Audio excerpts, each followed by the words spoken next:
جهان ضرورت چې دا غوستي جامې به دې کې بس پاتې شوي یو نو چې سیدي جو هغه هر څه پکې چې سوځېدلي دي دستور خدمت منشور د خدمت والا ډېر شکریا ادا کوو. او کورس تقریبا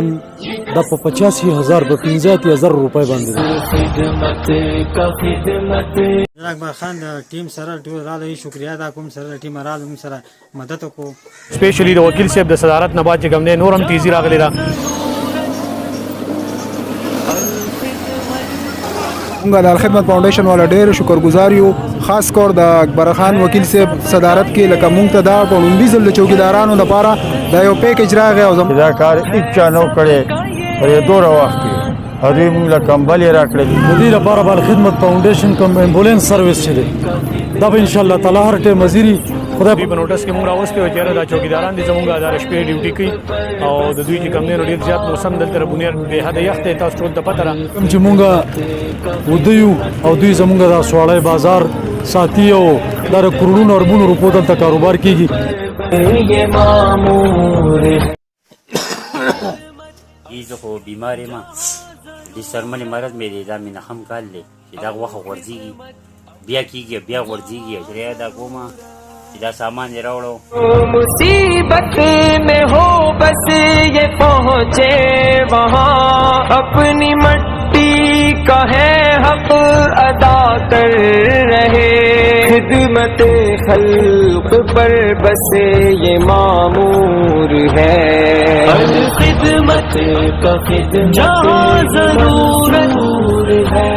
خدمت اور لګېدلی او دې وړو ته اور بند کړی و دلته دې کې تودېده ورته لګېدلی دی بس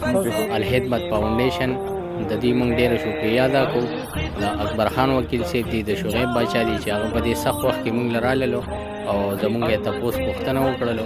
او مونږ بیګام چې زموږ سره رابطه وشوه زموږ خورشید بهي چې د الخدمت فاونډیشن او د جماعت اسلامي ورکر دی او د خدمت کارکون دی دی راغلي و دلته د اور په ډې مړ کولو کې خپل کوشش او نغی کړی مشر د دې بچو دا به الخدمت فاونډیشن سترګې ګرځي او د دوی اگر چې د دنیا نظر دا نشته خدا چې د الخدمت فاونډیشن دا ورقرار د الخدمت فاونډیشن دا به ان شاء الله تعالی د دې سترګې او په دې سترګې خدمت جہاں ضرورت الخدمت جہاں ضرورت کوم چې تاسو موږ دلته ودرولي یې چېرې د خپل پیکج سره ودرېږئ الخدمت جہاں ضرورت الخدمت جہاں ضرورت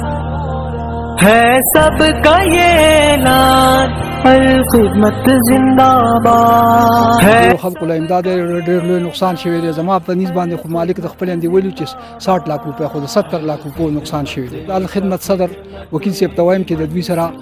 کافي امداد وکړي د خپل توان مطابق.